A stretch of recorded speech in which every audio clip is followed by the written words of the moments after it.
ನಮಸ್ಕಾರ ಸ್ನೇಹಿತರೆ, welcome back to my YouTube channel. ಯಾರೆಲ್ಲ ಫಸ್ಟ್ ಟೈಮ್ ನನ್ನ ಚಾನಲ್ ನೋಡ್ತೀರಾ, ದಯವಿಟ್ಟು ನನ್ನ ಚಾನಲ್ನ ಸಬ್ಸ್ಕ್ರೈಬ್ ಮಾಡ್ಕೊಳ್ಳಿ. ಹಾಗೆ ಈ ವಿಡಿಯೋ ಕೊನೆವರೆಗೂ ನೋಡಿ ಲೈಕ್ ಮಾಡಿ. ಸ್ನೇಹಿತರೆ, ಇವತ್ತು ತುಂಬ ಇಂಟ್ರೆಸ್ಟಿಂಗ್ ಆಗಿರುವಂಥ ದೇವ ಆದಂಥ ಮಹಾದೇವನ ಬಗ್ಗೆ ಒಂದು ವಿಡಿಯೋವನ್ನು ತಂದಿದ್ದೇನೆ. ಮಹಾದೇವ ಯಾರು, ಅವನು ಎಲ್ಲಿಂದ ಬಂದ, ತ್ರಿಮೂರ್ತಿಗಳಲ್ಲಿ ಯಾರು ದೊಡ್ಡವರು, ಯಾರು ಮೊದಲು ಹುಟ್ಟಿದವರು, ಪ್ರತಿಯೊಂದನ್ನು ತಿಳಿದುಕೊಳ್ಳೋಣ. ಮೊದಲು ಶಿವನ ಬಗ್ಗೆ. ಯಾರು ಶಿವ, ಆ ಶಿವ ಎಂದರೇನು, ಯಾವ ಪುರಾಣಗಳಲ್ಲಿ ಏನೆಲ್ಲ ಉಲ್ಲೇಖವಿದೆ, ಪ್ರತಿಯೊಂದನ್ನು ತಿಳಿಯುತ್ತಾ ಹೋಗೋಣ. ಸ್ನೇಹಿತರೆ, ಶಿವ ಎಂದರೆ ಮಂಗಳಕರನು ಎಂದರ್ಥ. ಶಿವನು ಹಿಂದೂ ಧರ್ಮದ ಪ್ರಮುಖ ದೇವರು.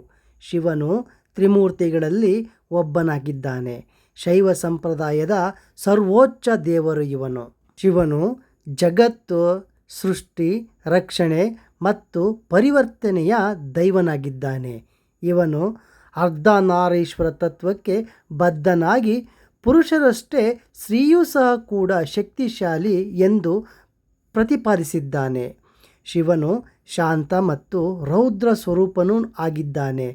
ಶಾಂತ ರೂಪನಾಗಿ ಯೋಗಿ ವೈರಾಗ್ಯ ಜೀವನವನ್ನು ಹಾಗೂ ಸಂಸಾರಿಯಾಗಿ ಪತ್ನಿ ಪಾರ್ವತಿ ಮತ್ತು ಮಕ್ಕಳಾದ ಗಣೇಶ ಕಾರ್ತಿಕೇಯರ ಜೊತೆಯಲ್ಲಿ ಇರುವನು. ರೌದ್ರ ರೂಪದಲ್ಲಿ ದುಷ್ಟರನ್ನು ಸಂಹರಿಸುವ ಮಹಾಕಾಲ, ಭೈರವ, ವೀರಭದ್ರ ಹಾಗೂ ಇತರ ರೂಪಗಳಲ್ಲೂ ಅವತರಿಸಿದ್ದಾನೆ. ಶಿವನು ಯೋಗ, ಧ್ಯಾನ ಮತ್ತು ಕಲೆಯ ದೇವರಾಗಿ ಆದಿಯೋಗಿ, ನಟರಾಜ ಎಂಬ ರೂಪಗಳನ್ನು ಸಹ ಹೊಂದಿದ್ದಾನೆ. ಶಿವನು ಪ್ರತಿಮಾ ಶಾಸ್ತ್ರಗಳ ಪ್ರಕಾರ ಕೊರಳಲ್ಲಿ ಸರ್ಪಗಳ ರಾಜ ವಾಸುಕಿಯನ್ನು, ಕೇಶದಲ್ಲಿ ಅರ್ಧಚಂದ್ರನನ್ನು, ಜಟೆಯಲ್ಲಿ ಗಂಗೆಯನ್ನು, ಹಣೆಯ ಮೇಲೆ ಮೂರನೇ ಕಣ್ಣನ್ನು, ಕೈಯಲ್ಲಿ ತ್ರಿಶೂಲವನ್ನು ಮತ್ತು ಡಮರುಗವನ್ನು ಹೊಂದಿರುತ್ತಾನೆ. ಶಿವನನ್ನು ಬಹುತೇಕವಾಗಿ ಭೂಮಿಯ ಮೇಲೆ ಲಿಂಗ ರೂಪದಲ್ಲಿಯೇ ಪೂಜಿಸಲಾಗುತ್ತದೆ. ಇಂತಹ ಶಿವನಿಗೆ ಸಾವಿರಾರು ಹೆಸರುಗಳಿವೆ. ಶಂಕರ, ಭೋಲೆನಾಥ, ವಿಶ್ವನಾಥ, ಮಲ್ಲಿಕಾರ್ಜುನ, ಓಂಕಾರೇಶ್ವರ, ವೈದ್ಯನಾಥ, ನಟರಾಜ, ಶ್ರೀಕಂಠ, ವಿಷಕಂಠ, ಸೋಮನಾಥ, ರಾಮೇಶ್ವರ, ಒಂದ ಎರಡ ಸಾವಿರಾರು ಹೆಸರುಗಳಿವೆ. ಇವನು ಕೈಲಾಸದಲ್ಲಿ ವಾಸಿಸುತ್ತಾನೆ ಎಂದು ಪುರಾಣದಲ್ಲಿ ಉಲ್ಲೇಖವಾಗಿದೆ. ಶಿವನ ಅಸ್ತ್ರಗಳು ತ್ರಿಶೂಲ, ಪಾಶುಪತಾಸ್ತ್ರ, ಪರಶು ಮತ್ತು ಪಿನಾಕ ಬಿಲ್ಲುಗಳಾಗಿವೆ. ಇವು ಇವನ ಅಸ್ತ್ರಗಳಾಗಿವೆ. ಹಾಗೆ ಇವನ ವಾಹನ ನಂದಿಯಾಗಿದ್ದಾನೆ. ಸ್ನೇಹಿತರೆ, ಇಂತಹ ಶಿವನಿಗೆ ವೇದಗಳ ಪೂರ್ವದ ಇತಿಹಾಸವಿದೆ ಎಂದು ಹೇಳಲಾಗಿದೆ. ಶಿವನು ಆದಿದೇವನ ಎನ್ನುತ್ತಾರೆ. ಹಾಗೆ ಭಾರತ, ನೇಪಾಳ, ಬಾಂಗ್ಲಾದೇಶ, ಶ್ರೀಲಂಕಾ, ಇಂಡೋನೇಷ್ಯಾಗಳಲ್ಲೂ ಸಹ ಶಿವನನ್ನು ಪೂಜಿಸಲಾಗುತ್ತದೆ. ಸಂಸ್ಕೃತದಲ್ಲಿ ಶಿವ ಎಂದರೆ ಶುಭಕರ, ಅನುಕೂಲಕರ, ಸೌಮ್ಯ ಸ್ವಭಾವದವನು, ದಯೆ, ಸ್ನೇಹಪರ ಎಂದರ್ಥ.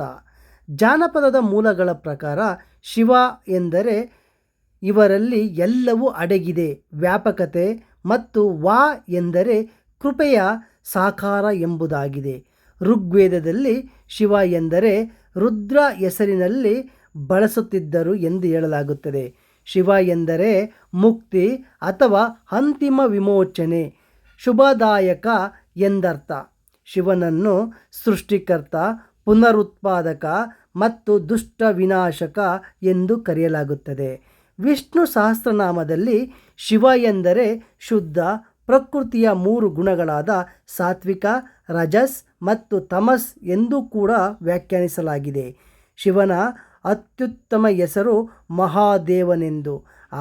ಅಂದರೆ ದೇವರ ದೇವ ಎಂದರ್ಥ. ಎಲ್ಲ ದೇವರಿಗೂ ದೇವನಾಗಿದ್ದಾನೆ ಈ ಮಹಾದೇವ. ಅದಕ್ಕಾಗಿಯೇ ದೇವರ ದೇವ ಮಹಾದೇವ ಎಂದು ಶಿವನನ್ನು ಕರೆಯಲಾಗುತ್ತದೆ. ಶಿವಲಿಂಗ ಅಥವಾ ಲಿಂಗೋದ್ಭವವು ಮಹಾದೇವನ ಸರ್ವೋಚ್ಚ ನಿರ್ಗುಣ ನಿರಾಕಾರ ರೂಪವಾಗಿದೆ. ಇದನ್ನು ಜ್ಯೋತಿರ್ಲಿಂಗ, ಬೆಳಕಿನ ಸ್ತಂಭ, ಪರಮಶಿವ ಎಂದೂ ಕೂಡ ಕರೆಯುತ್ತಾರೆ. ಪುರಾಣಗಳ ಪ್ರಕಾರ ಮಹಾದೇವನಿಗೆ ಆದಿಯೂ ಇಲ್ಲ, ಅಂತ್ಯವೂ ಇಲ್ಲ.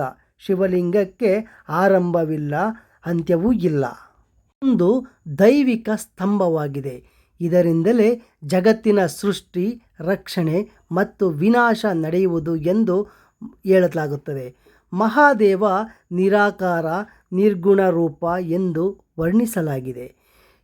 ಲಿಂಗ ಪುರಾಣದ ಪ್ರಕಾರ ಶಿವಲಿಂಗದ ಮೇಲ್ಭಾಗ ನಿರಾಕಾರ ಬ್ರಹ್ಮಾಂಡದ ಸಂಕೇತವಾಗಿದೆ.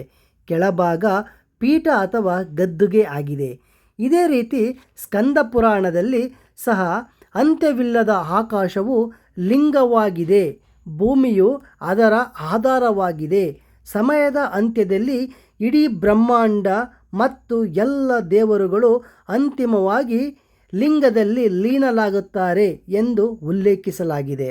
ಲಿಂಗ ಪುರಾಣದಲ್ಲಿ ಉಲ್ಲೇಖವಾಗಿರುವ ಪ್ರಕಾರ ವಿಷ್ಣು ಮತ್ತು ಬ್ರಹ್ಮನು ಜಗತ್ಸೃಷ್ಟಿಯ ಸಮಯದಲ್ಲಿ ತಮ್ಮಲ್ಲಿ ಯಾರು ಶ್ರೇಷ್ಠರು ಎಂಬ ವಾದದಲ್ಲಿ ತೊಡಗಿರುವಾಗ ಮಹಾದೇವನು ಬೆಳಕಿನ ಸ್ತಂಭ ಅಥವಾ ಜ್ಯೋತಿರ್ಲಿಂಗದ ರೂಪದಲ್ಲಿ ಗೋಚರವಾಗಿ ಇಬ್ಬರಲ್ಲಿ ಯಾರು ಈ ಬೆಳಕಿನ ಆದಿ ಮತ್ತು ಅಂತ್ಯವನ್ನು ತಲುಪುತ್ತಾರೋ ಅವರೇ ಶ್ರೇಷ್ಠರು ಎಂದು ಹೇಳುತ್ತಾನೆ. ಆಗ ಬ್ರಹ್ಮದೇವನು ಹಂಸರೂಪ ತಾಳಿ ಮೇಲ್ಭಾಗಕ್ಕೆ ಹೋದರೆ ವಿಷ್ಣು ವಾರಾಹ ರೂಪ ತಾಳಿ ಕೆಳಭಾಗಕ್ಕೆ ಹೋಗುತ್ತಾನೆ. ಸಾವಿರಾರು ವರ್ಷಗಳು ಕಳೆದರೂ ಸಂಚರಿಸುತ್ತಲೇ ಇದ್ದರು, ಆದರೆ ಇಬ್ಬರಿಗೂ ಕೊನೆ ಸಿಗಲೇ ಇಲ್ಲ. ಹೀಗಿರುವಾಗ ಬ್ರಹ್ಮದೇವನು ದಾರಿಯಲ್ಲಿ ಸಿಕ್ಕಂಥ ಕೇದಿಗೆ ಹೂವಿಗೆ ನಾನು ಶಿಖರವನ್ನು ತಲುಪಿದ್ದೇನೆ ಎಂದು ಸಾಕ್ಷಿ ಹೇಳಲು ಸೂಚಿಸುತ್ತಾರೆ.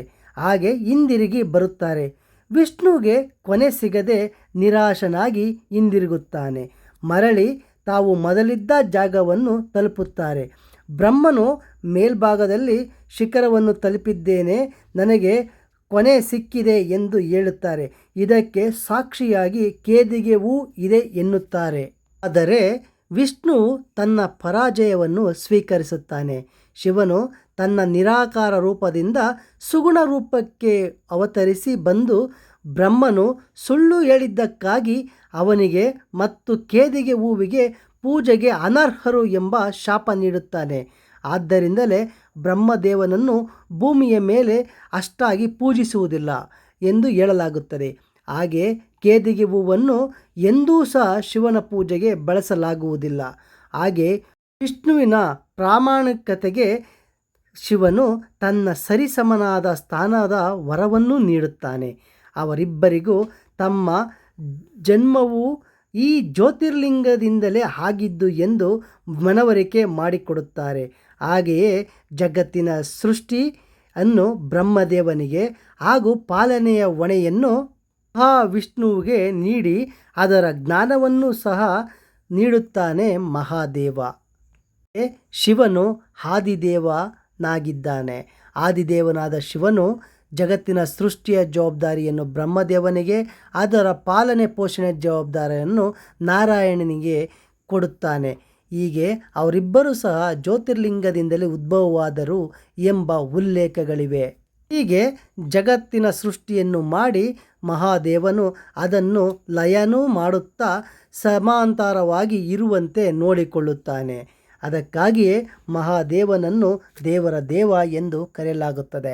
ಮಹಾದೇವನು ಯಾವಾಗೆಲ್ಲ ಸೃಷ್ಟಿಗೆ ಆಪತ್ತು ಒದಗಿ ಬರುತ್ತದೋ ಆಗ ಅದಕ್ಕೆ ತಕ್ಕನಾದ ಅವತಾರಗಳನ್ನು ಎತ್ತಿ ಅದನ್ನು ನಿವಾರಣೆ ಮಾಡಿ ಜಗತ್ತನ್ನು ಪ್ರತಿ ಬಾರಿಯೂ ರಕ್ಷಿಸುತ್ತಾ, ಸಂರಕ್ಷಿಸುತ್ತಾ, ಪೋಷಿಸುತ್ತಾ ಬರುತ್ತಿದ್ದಾರೆ.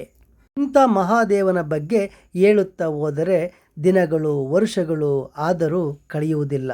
ಇಂಥ ಮಹಾದೇವನ ಪೂಜೆಯನ್ನು ಭಾರತ, ಬಾಂಗ್ಲಾದೇಶ, ನೇಪಾಳ, ಶ್ರೀಲಂಕಾ, ಇಂಡೋನೇಷ್ಯಾ ಇನ್ನೂ ಜಗತ್ತಿನಾದ್ಯಂತ ಪೂಜಿಸಲಾಗುತ್ತದೆ.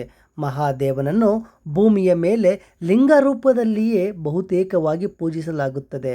ಮಹಾದೇವನಿಗೆ ಪಾರ್ವತಿ ಸತಿಯಾಗಿ, ಗಣೇಶ, ಕಾರ್ತಿಕೇಯ ಮಕ್ಕಳಾಗಿ ಹಾಗೂ ವಾಹನವಾಗಿ ನಂದಿಯು ಸದಾ ಶಿವನ ಜೊತೆಗೆ ಕೈಲಾಸದಲ್ಲಿ ವಾಸಿಸುತ್ತಾರೆ.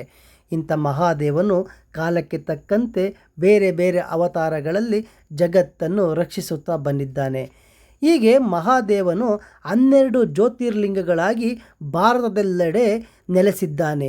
ನೆಲೆಸಿ ಆ ಪ್ರದೇಶದಲ್ಲಿ ಆ ಪ್ರದೇಶವನ್ನು ಸಂರಕ್ಷಿಸುತ್ತಾ ಬಂದಿದ್ದಾನೆ.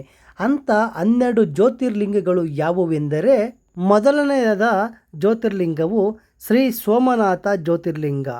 ಇದು ಗುಜರಾತಿನಲ್ಲಿ ನೆಲೆಗೊಂಡಿದ್ದಾನೆ. ಎರಡನೆಯದು ಶ್ರೀಶೈಲ ಮಲ್ಲಿಕಾರ್ಜುನ. ಇದು ಆಂಧ್ರ ಪ್ರದೇಶದ ಶ್ರೀಶೈಲಂನಲ್ಲಿ ಇದೆ. ಹಾಗೆ ಮೂರನೆಯ ಜ್ಯೋತಿರ್ಲಿಂಗ ಉಜ್ಜಯಿನಿಯ ಮಹಾಕಾಳನು ಮೂರನೇ ಜ್ಯೋತಿರ್ಲಿಂಗವಾಗಿದ್ದಾನೆ. ಇದು ಮೂರನೆಯ ಶಿವನ ಜ್ಯೋತಿರ್ಲಿಂಗವಾಗಿದೆ.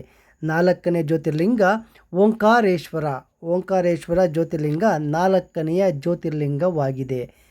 ಹಾಗೆ ಐದನೆಯ ಜ್ಯೋತಿರ್ಲಿಂಗ ಕೇದಾರನಾಥವು ಉತ್ತರಾಖಂಡ ರಾಜ್ಯದಲ್ಲಿ ಬರುತ್ತದೆ. ಇದು ಹಿಮಾಲಯ ತಪ್ಪಲಿನ ಜ್ಯೋತಿರ್ಲಿಂಗವಾಗಿದೆ. ಆರನೆಯ ಜ್ಯೋತಿರ್ಲಿಂಗ ಭೀಮಾಶಂಕರ.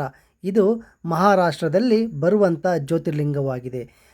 ಏಳನೇದು ಕಾಶಿ ವಿಶ್ವನಾಥವು ಭಾರತದ 12 ಜ್ಯೋತಿರ್ಲಿಂಗಗಳಲ್ಲಿ ಒಂದು ಆಗಿದೆ. ಹಾಗೆ ಮುಂದಿನ ಜ್ಯೋತಿರ್ಲಿಂಗ 8ನೇ ಜ್ಯೋತಿರ್ಲಿಂಗ ತ್ರಯಂಬಕೇಶ್ವರ. ಇಲ್ಲಿ ಬ್ರಹ್ಮ, ವಿಷ್ಣು ಮತ್ತು ಮಹೇಶ್ವರ 3 ಜನರ ಸಮಾಗಮವಿದೆ ಎಂದು ಹೇಳಲಾಗುತ್ತದೆ. ಹಾಗೆ 9ನೇ ಜ್ಯೋತಿರ್ಲಿಂಗ ನಾಗೇಶ್ವರ ಜ್ಯೋತಿರ್ಲಿಂಗ. ಇಲ್ಲಿ ನಾಗೇಶ್ವರ ಜ್ಯೋತಿರ್ಲಿಂಗವು 12 ಜ್ಯೋತಿರ್ಲಿಂಗಗಳಲ್ಲಿ ಒಂದು ಪ್ರಮುಖವಾದ ಜ್ಯೋತಿರ್ಲಿಂಗ. ಹಾಗೆ 10ನೇ ಜ್ಯೋತಿರ್ಲಿಂಗ ವೈದ್ಯನಾಥೇಶ್ವರ ಜ್ಯೋತಿರ್ಲಿಂಗವು 12 ಜ್ಯೋತಿರ್ಲಿಂಗಗಳಲ್ಲಿ ಒಂದಾಗಿದೆ. ಹಾಗೆ ಕೃಷ್ಣೇಶ್ವರ ಜ್ಯೋತಿರ್ಲಿಂಗವು ಮಹಾರಾಷ್ಟ್ರದಲ್ಲಿ ಬರುತ್ತದೆ. ಹಾಗೆ ಕೊನೆಯ ಜ್ಯೋತಿರ್ಲಿಂಗ ರಾಮೇಶ್ವರ ಜ್ಯೋತಿರ್ಲಿಂಗವು ತಮಿಳುನಾಡಿನಲ್ಲಿ ಬರುತ್ತದೆ. ಇದು 12 ಜ್ಯೋತಿರ್ಲಿಂಗಗಳಲ್ಲಿ ಒಂದು ಪ್ರಮುಖ ಜ್ಯೋತಿರ್ಲಿಂಗವಾಗಿದೆ. ಹೀಗೆ ಸ್ನೇಹಿತರೆ, ಭಾರತದಾದ್ಯಂತ 12 ಜ್ಯೋತಿರ್ಲಿಂಗಗಳಿದ್ದು ಅವುಗಳನ್ನು ಜೀವನದಲ್ಲಿ ಪ್ರತಿಯೊಬ್ಬರೂ ಒಮ್ಮೆಯಾದರೂ ದರ್ಶಿಸಬೇಕು ಎಂದು ಪುರಾಣಗಳಲ್ಲಿ ಹೇಳಲಾಗಿದೆ. ಮಹಾದೇವನು 12 ಜ್ಯೋತಿರ್ಲಿಂಗಗಳ ರೂಪದಲ್ಲಿ ಅಲ್ಲಿ ನೆಲೆಗೊಂಡು ಅಲ್ಲಿನ ಪ್ರಜೆಗಳನ್ನು ಕಾಪಾಡುತ್ತಾ ಬಂದಿದ್ದಾನೆ. ಹಾಗೆ ಇತರೆ ಶಿವನು ಆದಿಯೋಗಿ, ಆದಿದೈವ, ದೇವರ ದೇವ, ಮಹಾದೇವನಾಗಿ ಜಗತ್ತನ್ನು ಸೃಷ್ಟಿ ಮಾಡಿ ಪಾಲನೆ ಮಾಡುತ್ತಾ ಅದನ್ನು ಲಯಕಾರನಾಗಿಯೂ ಮಾಡುತ್ತಾ ಅದರಲ್ಲಿ ಯಾವುದೇ ವ್ಯತ್ಯಯ ಆಗದೆ ಸಂಹಾರಕನಾಗಿ ಮಾಡುತ್ತಾ ಸಮತೋಲನವನ್ನು ಕಾಪಾಡುತ್ತಿದ್ದಾನೆ ಎಂದು ಉಲ್ಲೇಖಿಸಲಾಗಿದೆ. ಇತರೆ ಹೀಗೆ ಶಿವನ ಬಗ್ಗೆ ಸ್ವಲ್ಪ ಮಾಹಿತಿಯನ್ನು ತಮ್ಮೊಂದಿಗೆ ಹಂಚಿಕೊಂಡಿದ್ದೇನೆ. ಇಂದಿಗೆ ಇವತ್ತಿನ ವಿಡಿಯೋ ಮುಕ್ತಾಯವಾಯಿತು. ಮತ್ತೆ ಮುಂದಿನ ವಿಡಿಯೋದೊಂದಿಗೆ ನಿಮ್ಮನ್ನು ಭೇಟಿಯಾಗುತ್ತೇನೆ. ಅಲ್ಲಿಯವರೆಗೂ ನನ್ನ ನಮಸ್ಕಾರಗಳು.